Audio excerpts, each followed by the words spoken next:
আজি প্ৰমোদ বড়ো ডাঙৰীয়াই তেওঁ এৰক আজি গুৱাহাটীৰ পৰা ঠিকাদাৰ ইয়াত আনাটো তেখেতে এৰক য'ত নেকি আমাৰ ৩১ নং খেৰবাৰীত ভৱেন বড়ো বুলি এজন এমচিলি আছে তেওঁৰ গাঁৱৰে ঘৰতে তেওঁৰ সন্মুখতে আজি ২০১জন ব্যক্তিয়ে যোগদান কৰিলে তাৰ কাৰণে মই যিসকল ব্যক্তিয়ে যোগদান কৰিছে তেওঁলোকক অশেষ ধন্যবাদ জ্ঞাপন কৰিছোঁ আৰু অনাগত দিনত আমি একেলগে কাম কৰিম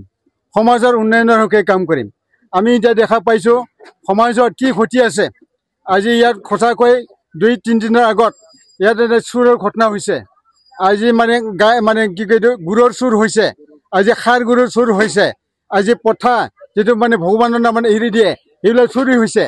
তাৰমানে আমাৰ সমাজখন ভাল গতি ভাল সমাজত গতি কৰা নাই আমি দেখা পাইছোঁ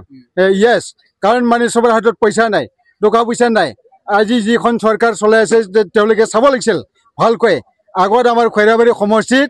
প্ৰায় ৮,০০০ মানুহৰ যিসকলে জব কাৰ্ড পাইছিলে তেওঁলোকৰ তাত পইচা সোমাইছিল সপ্তাহত তেওঁলোকৰ তাত কম ৩০০-৪০০ সোমাইছিল মাহেকত তেওঁলোকৰ তাত ১২০০ৰ পৰা ১৬০০ টকা সোমাইছিল এতিয়া সেই ব্যৱস্থাবিলাক নাই গতিকে মানুহৰ হাতত এতিয়া পইচা নাই তাৰ কাৰণে মানুহবিলাকে কিছু ব্যক্তিসকলে বেয়া পথত গৈ আছে সেইবিলাক আমি ভাল সমাজত আনিব লাগিব তাৰ কাৰণে এতিয়া ব্যৱস্থা ল'ব লাগিব তাৰ কাৰণে চৰকাৰ আছে সেই চৰকাৰবিলাকে এতিয়া একো পদক্ষেপ লোৱা নাই তাৰ কাৰণে সঁচাকৈ দুখজনক আমাৰ সমাজখনকতো এনেকুৱা লাইনত আমি নিব নোৱাৰোঁ তো ইয়াৰ কাৰণে আমি আহ্বান কৰিছোঁ আজি প্ৰমোদ বড়ো ডাঙৰীয়াই তেওঁ এৰক আজি গুৱাহাটীৰ পৰা ঠিকাদাৰ ইয়াত আনাটো তেখেতে এৰক আজি নলবাৰী বা বৰপেটাৰ পৰা ঠিকাদাৰ আনাটো এৰক আজি কলকাতাৰ পৰা ঠিকাদাৰ আহিছে তেওঁলোকক এৰক নহ'লে এই অঞ্চলৰ মানুহে কি কৰি খাব গতিকে সেইবিলাক কথা সঁচাকৈ যিসকল ব্যক্তিয়ে প্ৰশাসন চলাই আছে BDC চলাই আছে তেওঁলোকে এনেকুৱা ভাল মতন চিন্তা কৰিব লাগিব তেতিয়া আমাৰ সমাজখন ভাল মতন গতি কৰিব তো ইয়াৰ কাৰণে আজি সঁচাকৈ আজি এই অঞ্চলৰ ৰাইজে সঁচাকৈ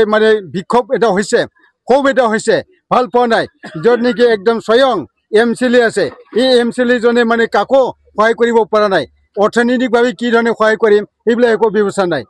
আজি যিখিনি আমাৰ অনুষ্ঠান প্ৰতিষ্ঠান আছে সেইবিলাক কি ধৰণে আমি গঢ় দিম সেইবিলাক একো নাই সেল্ফ হেল্প গ্ৰুপসকলক কি ধৰণে আমি সহায় কৰিম ইয়াৰ এটা কোনো ফৰ্মুলা নাই ইয়াৰ কাৰণে ৰাইজে এতিয়া ক্ষোভ উঠিছে ক্ষোভ হৈছে যাৰ কাৰণে আজি একদম নিজা গাঁওখন ইয়াত UPP দলৰ মানুহ BJP মাটিৰ পট্টা হোৱা নাই শৰণীয়াসকলক SC চাৰ্টিফিকেট দিম বুলি কৈছিলে সেইখিনিও হৈ উঠা নাই আৰু মাটিৰ পট্টা দিম বুলি কৈছিলে বাঙালীসকলক ভোটাৰ উঠাই দিম বুলি কৈছিলে এইবিলাক হোৱা নাই গতিকে ৰাইজে সেইটো চব দেখি আছে আৰু দক্ষিণ চাইডত গাঁও গঠন কৰিম বুলি কৈছিলে গাঁও গঠন হোৱা নাই গতিকে ইয়াৰ কাৰণে ৰাইজৰ এটা ক্ষোভ আছে দেই ইয়াৰ কাৰণে আমাৰ দলত একদম দলে বুলি যোগদান কৰিছে নিশ্চিত